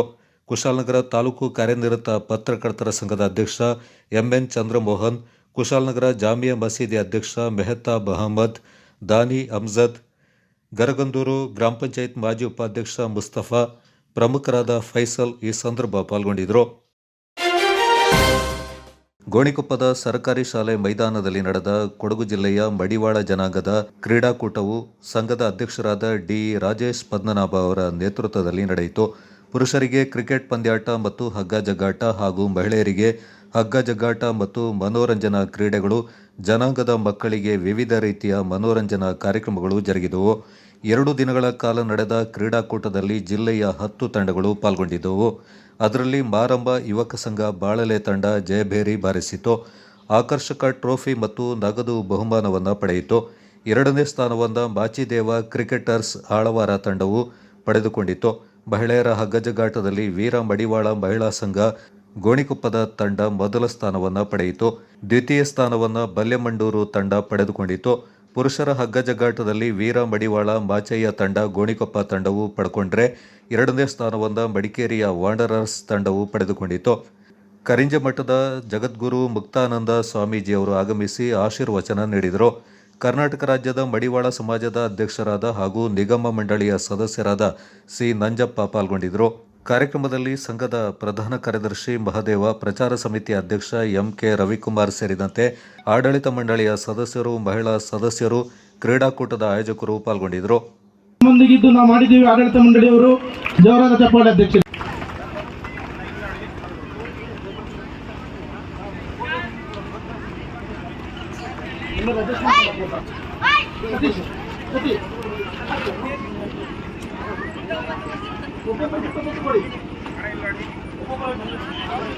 ಹಾಗೂ ಹುಣಸೂರಿನ ಪ್ರಮುಖರಿದ್ದಾರೆ ಹಾಗೂ ನಮ್ಮ ಕೊಡಗಿನ ಜನಾಂಗದಲ್ಲಿ ಕ್ರೀಡಾಂಗಣದಲ್ಲಿ ಸುತ್ತ ತೇರನ್ನು ಎಳೆಯುವಂತಹ, ರಥವನ್ನು ಎಳೆಯುವಂತಹ ಕಾರ್ಯವನ್ನು 2 ವರ್ಷಗಳಲ್ಲಿ ಮಾಡ್ತಿದ್ರು. ಆ ನಂತರ ಯಾವುದೋ ಒಂದು ಪರಿಸ್ಥಿತಿಯಿಂದ ರಥ ನಿಂತಲ್ಲಿ ನಿಂತಿತ್ತು. ಅದನ್ನು ಎಳೀಲಿಕ್ಕೆ ಯಾರೋ ಮುಂದೆ ಬರುವಂತಹ ವ್ಯವಸ್ಥೆಗಳು ಆಗಲಿಲ್ಲ. ಆದರೆ ಈ ವರ್ಷ ಪ್ರಸ್ತುತವಾಗಿ ಆ ನಿಂತಹ ಕ್ರೀಡೋತ್ಸವ ಅನ್ನುವಂತಹ ರಥ ಏನಿದೆ, ಅದಕ್ಕೆ ಒಂದು ಬಲಯುತವಾದಂತಹ ಒಳ್ಳೆಯ ಬಲಿಷ್ಠವಾದ ಹಗ್ಗವನ್ನು ಸಂಘಟನೆಯ ಮುಖಾಂತರ ಕಟ್ಟಿ ನಮ್ಮ ರಾಜೇಶ್ ಪದ್ಮನಾಭ್ ಮತ್ತೆ ಅವರ ತಂಡ ಅದನಿವತಿ ಮೈದಾನದಲ್ಲಿ ಕ್ರೀಡೋತ್ಸವದ ಮುಖಾಂತರ ರಥಕ್ಕೆ ಮತ್ತೆ ಚಾಲನೆ ಕೊಟ್ಟದ್ದಕ್ಕೆ ಅವರಿಗೆ ಅಭಿನಂದಿಸಲಿಕ್ಕೆ ನಾನು ಇಚ್ಛೆ ಪಡ್ತಾ ಇದ್ದೇನೆ. ನಾನು ಬಹುಶಃ ಈ ಸಾಧ್ಯ ಇಲ್ಲ. ಇದೇ ನೀವು ಕಾಣ್ತಾ ಇದ್ದೀರಿ ಈ ಮುಂದೆ, ಇದು ತಮ್ಮ ಪ್ರತಿಫಲ. ಇದು ನಾನು ಅಧ್ಯಕ್ಷನಾಗಿದ್ದೀನಿ ಅಂತ ಮಾತ್ರಕ್ಕಲ್ಲ, ನೀವೆಲ್ಲರೂ ಅಧ್ಯಕ್ಷರೇ, ನಿಮ್ಮಿಂದಲೇ ಈ ಕಾರ್ಯಕ್ರಮ ನಡೆದಿದ್ದು ಅಂತ ಈ ಮೂಲಕ ಕೇಳ್ಕೊಳ್ತಾ ಇದ್ದೀನಿ. ಮತ್ತು ನನ್ನ ಮನದಾಸೆಯನ್ನು ಹಾಗೆ 10 ತಂಡಗಳು. ನನಗೆ ಮಾಸಿಕ ಸಭೆಯಲ್ಲಿ ನಾವು ಪ್ರತಿ ತಿಂಗಳು ಮಾಸಿಕ ಸಭೆಯನ್ನು ಮಾಡ್ತೇವೆ. ಮಾಸಿಕ ಸಭೆ ಮಾಡಿದ ಸಂದರ್ಭದಲ್ಲಿ ಸಮಾವೇಶವನ್ನು ನಡೆಸಬೇಕು ಅಂತ ಅಂದ್ಕೊಂಡಿದ್ವಿ. ನಾವು ಸಮಾವೇಶ ಮಾಡಿ ನಮ್ಮ ಜನಾಂಗದವ್ರನ್ನೆಲ್ಲ ಸೇರಿಸಬೇಕು, ರಾಜ್ಯದ ಕೆಲವು ಹೋರಾಟಗಳನ್ನು ನಾವು ಭಾಗಿಯಾಗಬೇಕು ಅಂತ ವಿಚಾರದಲ್ಲಿ ನಾವು ಮಾಸಿಕ ಸಭೆಗಳನ್ನು ಮಾಡ್ತಾ ನಿಟ್ಟಿನಲ್ಲಿ ಮಾದೇವ್ರನ್ನ ಸೋದರ ನಂತರ ಮಾದೇವರು ಹೇಳಿದ್ರು, ಜಿಲ್ಲೆಯಲ್ಲಿ ಎಲ್ಲರೂ ಕ್ರೀಡಾಕೂಟಗಳು ನಡೆಸ್ತಾ ಇದ್ದಾರೆ. ನಿವೃತ್ತರಾದವರಿಗೂ ಹಾಗೂ ಹಾಲಿ ಸೇವೆಯಲ್ಲಿರತಕ್ಕಂಥ ಸನ್ಮಾನಿತರಿಗೆ ಅಭಿನಂದನೆಗಳು. ದಯವಿಟ್ಟು ಎಲ್ಲ ವೇದಿಕೆ ಅಂಗ ಅಂತ ಹೇಳಲಿಕ್ಕೆ ನಾನು ಇಷ್ಟಪಡ್ತಿದ್ದೇನೆ. ನಾನು ಅದರ ಜೊತೆಯಲ್ಲಿ ನನ್ನ ಬದಿಯಲ್ಲಿರತಕ್ಕಂತಹ ಕರ್ನಾಟಕ ರಾಜ್ಯ ಮಡಿವಾಳ ಸಂಘದ ಅಧ್ಯಕ್ಷರು ತನ್ಮಯ್ ಎಂಡಿ ಮೋಹನ್, ತನ್ಮಯ್ ಎಂಡಿ. ಸ್ನಾನಕ್ಕೆಂದು ತೆರಳಿದ್ದ ಯುವಕನೊಬ್ಬ ನೀರಿನಲ್ಲಿ ಮುಳುಗಿ ಮೃತಪಟ್ಟಿರುವ ಘಟನೆ ದಾಪಕ್ಲು ಸಮೀಪದ ಬಲಮುರಿ ಗ್ರಾಮದಲ್ಲಿ ಭಾನುವಾರ ನಡೆದಿದೆ. ಬಲಮುರಿ ಗ್ರಾಮದ ವಾಟೆಕಾಡು ಪೈಸಾರಿ ನಿವಾಸಿ ಕೂಲಿ ಕಾರ್ಮಿಕರಾದ ರಂಜು ಮತ್ತು ಪುಷ್ಪ ದಂಪತಿಯ ಪುತ್ರ ಪುನೀತ್ ಮೃತಪಟ್ಟ ದುರ್ದೈವಿ. ಭಾನುವಾರ ಮಧ್ಯಾಹ್ನ 4 ಹುಡುಗರ ತಂಡ ಬಲಮುರಿ ಕಾವೇರಿ ನದಿಯ ಸೇತುವೆಯ ಸಮೀಪ ಸ್ನಾನ ಮಾಡಲು ತೆರಳಿದ್ದು ಪುನೀತ್ ಆಕಸ್ಮಿಕವಾಗಿ ನೀರಿನಲ್ಲಿ ಮುಳುಗಿ ಮೃತರಾಗಿದ್ದಾರೆ. ಬಳಿಕ ಬಲಮುರಿ ನಿವಾಸಿ ಮುಳುಗು ತಜ್ಞ ಎಂಆರ್ ಬಿಪಿನ್ ಮೃತದೇಹವನ್ನು ಪತ್ತೆ ಹಚ್ಚಿ ನೀರಿನಿಂದ ಮೇಲೆತ್ತಿದ್ದಾರೆ. ದಾಪಕ್ಲು ಪೊಲೀಸರು ಘಟನಾ ಸ್ಥಳಕ್ಕೆ ತೆರಳಿ ಪ್ರಕರಣ ದಾಖಲಿಸಿ ಕಾನೂನು ಕ್ರಮ ಕೈಗೊಂಡಿದ್ದಾರೆ. Kodagu channel news Duggala Sadananda, ದಾಪಕ್ಲು.